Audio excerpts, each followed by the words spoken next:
Hello everyone, this is Dr. Adriel Bowles, and this is the sixth tutorial of our intermediate series, where today we're going to be discussing the concept of elasticity.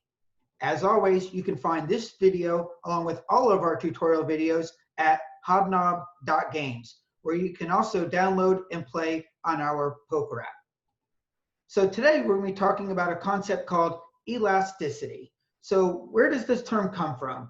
Well, it's a term that poker kind of steals from the field of economics.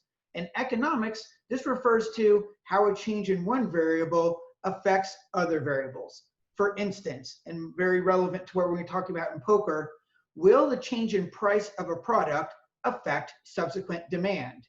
If the answer is yes, so for instance, if you say, well, if we lower the price of this product, will we sell more? And conversely, if we raise the price of this product, will we sell fewer numbers of these products? If the answer is yes, meaning a change in price is going to affect demand, then we would say that this is an elastic situation.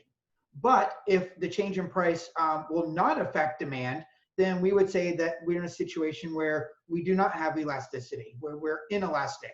So here, if you were to either raise or lower the price, sales of this product is going to remain unaffected. And this is extremely important for a business to be able to recognize and understand the consequences of this. Because if you are elastic, then you need to figure out what is the optimum price for us to maximize our profits.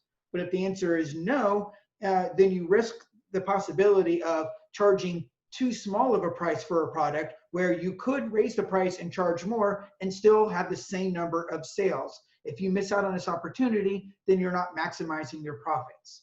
Well, I think this concept applies very well to the field of poker, because in poker, every time you make a bet, essentially what you're doing is you're giving your opponent a price. Now here, instead of a price of buying a product, like buying a cheeseburger or buying a car, the product is they get to continue to play in the hand with you. So how much are we going to charge them? We want to make sure that we're charging them the right price. If we don't charge enough, then we're missing out on important profit. If we charge too much, then demand for our product could go down and we don't make much money. So bet sizing is in my opinion, it is one of the most underappreciated skills of being an elite poker player. So today, elasticity is really going to help us get deadly with our bet sizing. So in poker, the question we're going to ask ourselves is, does the size of the bet affect your opponent's decision? And if the answer is yes, then we would say that your opponent is elastic. So for instance, your opponent's decision to either call or fold to your bet greatly depends on the size of the bet. If you make a very large bet, they'll probably fold. If you make a very small bet, then they'll probably call you. This means that your opponent is elastic. But if the answer to this question is no, the size of the bet does not affect my opponent's decision. They're going to do whatever they're going to do, whether that's call or fold, regardless of the size of your bet, then we say that the person is inelastic. Our opponent's decision is unaffected by our bet size. So let's walk through a few examples together. So let's say there's a scenario where if you could get inside the head of your opponent, it turns out that if you bet $99 or less, your opponent is going to call you. Your opponent is absolutely prepared to call any bet size of $99 or less. But if you bet $100 or more, that's too much, and your opponent is going to fold. In this scenario, would we say the person is elastic or inelastic? Well, the correct answer is the person is elastic, because again, what they're going to do, call or fold, depends on the size of the bet. All right, let's consider another example. Let's say in this example, your opponent is going to call any bet that you make, even all the way up to if you go all in, your opponent is going to call regardless of the bet size. In this scenario, is the opponent elastic or inelastic? The correct answer is inelastic, because the size of your bet is not going to influence your opponent's decision. All right, let's consider yet a third scenario. Your opponent is going to fold to any bet you make. Let's say that they, for instance, have a very weak hand, completely missed the flop, have no reasonable draw whatsoever, and they're done with the hand. They're going to fold. So in this scenario, is your opponent elastic or inelastic? Correct answer is inelastic. Absolutely, because once again, the size of your bet has no influence whatsoever over your opponent's decision. They're going to do what they're going to do regardless of your bet size. Okay, so this is really important because one of the most important variables that's going to play into whether opponent is elastic or inelastic is obviously the strength of their hand. It's not the only factor, and we'll consider other factors in our next tutorial, but right now I just want to focus on hand strength because it's probably the most important factor in determining whether your opponent is elastic or inelastic.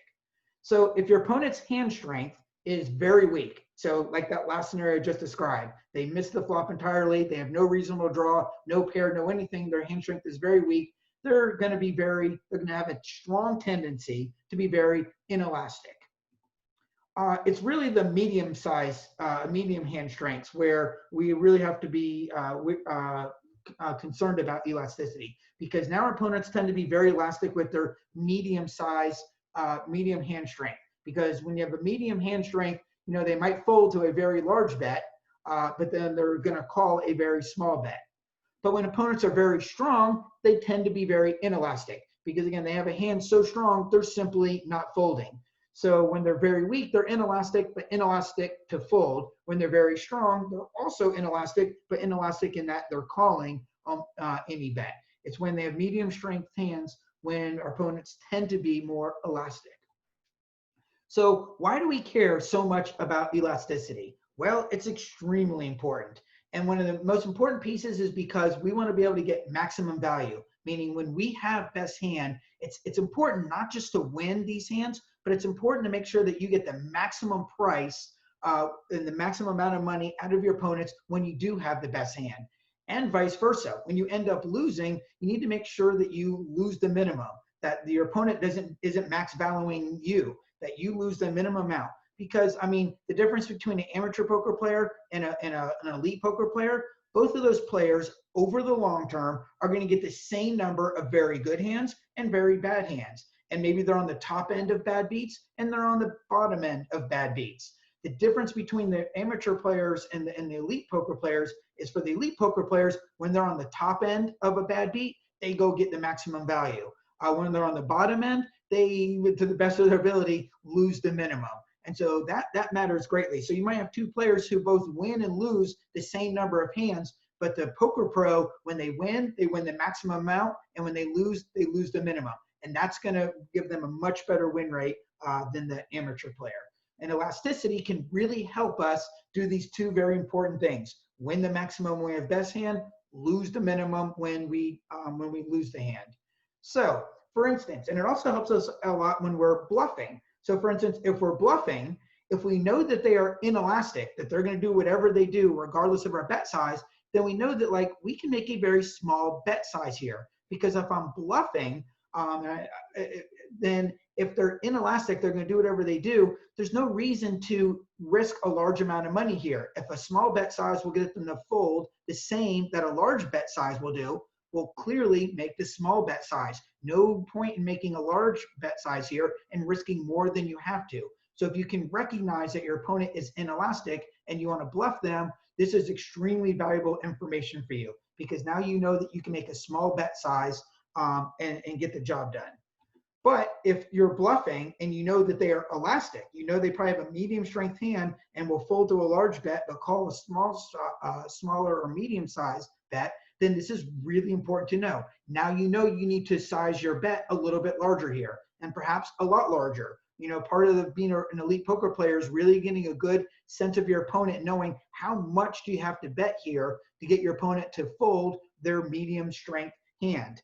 Because if you bluff here and you go too small, then you risk that they're going to call you because your bet size was too small. So we know we have to make it a large bet size. We really need to figure out just how large it needs to be. And when we're value betting, like I said, it's important to make sure that when we do a winning hand, we get the maximum amount of money out of our opponents. So if we know that they're inelastic, so if we know we have best hand, and we know that they're inelastic, now we can size our bets very large. In fact, we probably need to be going all in. It'd be a massive, massive mistake to not go all in at this point and not get all of your opponent's chips when we have the opportunity to do so.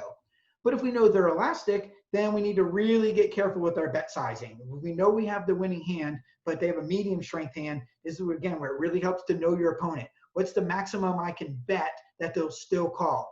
If you bet too much, then you risk that they fold and you get nothing for your strong hand. If you bet too small, well, you still win, but you didn't win the maximum. You could have got more out of them. This is where it really helps to know thy opponent and know them well. But also, I'm talking here about opponent being either elastic or inelastic, and really I've been oversimplifying this. Really that's too black and white, because it turns out there are some shades of gray in between that's important for us to recognize. Because as I've always been stressing during these poker tutorials, is that we never really put an opponent on a single hand. Like I put the person on ace king. That's what amateur players do. We're much better than that. We think about the range of hands our opponents could possibly have. So let's say, for example, that we're in a hand and we're thinking about what our opponent might have, and this is the range of hands that we think our opponent might have in this situation. Well, now it's important to take it a step further and ask yourself, of these different hands, which one of these hands are elastic and which ones are inelastic? So, for example, let's say that we determine that the board is queen high, and we determine that, well, if my opponent has a queen with a good kicker, they're inelastic. They're inelastic because they're simply not going to fold. They're going to call any bet size that I make. So here we might decide that like they have pocket aces, pocket kings, pocket queens, and any of the queens with a good kicker, they are inelastic. They're going to call all the way up to an all in. The purple hands are ones in which they're inelastic and they're going to fold. These are all hands that are very weak in our opponent's eyes, and they're going to fold to any bet size. So we know here that if we don't have a very good hand, we can still easily bluff them with a very small bet size. We can risk a very small amount for a high probability that they'll just fold. But our red hands, we decide those are the hands where if they have one of those hands, their opponent is going to be elastic, meaning that whether they're going to call or fold is going to depend on our bet size. So maybe, for instance, they have queen jack and they go, yeah, queen jack, they flop top pair, but this is a very tight player and doesn't want to go all in with queen with just a jack kicker. So they'll call a medium size and a small bet size, but they're not going to call an all in. So queen jack, we might think that they're elastic. Or if they have pocket jacks, tens, or nines, they have a pocket pair just below top pair. They're for a medium size or a small bet, they're going to call. For a large bet size or an all in, they're going to fold. So they're elastic. So it's really important here to think about like all the possible cards that my opponents could hold and which of these cards are elastic and which one are they inelastic for. In this scenario here, you probably, if you think that you have best hand, I'm just going to go ahead and go all in, because yes, I will lose value when they have queen jack, pocket jacks, pocket tens, and pocket nines, all of our elastic hands, because now, they would have called a medium size bet and I just blew them out of the pot by going too much.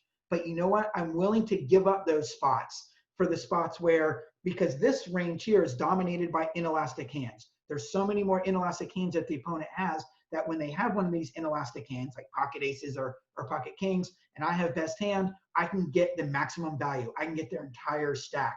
So those scenarios where I get their entire stack will more than make up for the times when they have the inelastic hands and I cause them to fold when I could have got a medium amount out of them. So understanding the range of hands that your opponent might have, and then the extent to which this range is either elastic or inelastic, can really help you make deadly bet sizing. So in our next tutorial, we're going to apply another scenario of elasticity to a new term that I've created on my own that I call red zone poker. I'll tell you all about it in our next tutorial. And as always, you can find us at hobnob.games. I'll see you next time.